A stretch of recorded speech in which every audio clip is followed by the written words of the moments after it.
x plus y equal 12 x minus y equal 2 হলে x y এর মান নির্ণয় করো।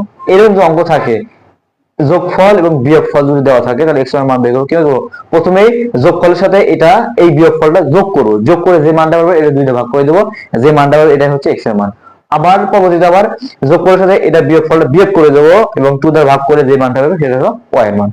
এখন দেখো x প্লাস ওয়াই, প্রথমে যোগফল, যোগফলের সাথে আমরা এটা বিয়োগফলটা যোগ করে দেবো, তো 12 8 যোগ 2 এটার সাথে যোগ করে আবার কয়টা 2 দ্বারা ভাগ করে দেবো, ভাগ করে কত 12 যোগ 14, 14 দিয়ে 2 ভাগ করলে 7, এটাই হচ্ছে আমাদের x এর মান।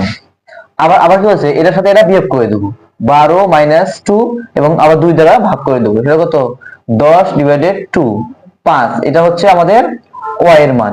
এখন x এর মান আর y এর মান পাইলাম, তাহলে x y ইকুয়াল কত হবে 30, এটাই হলো আমাদের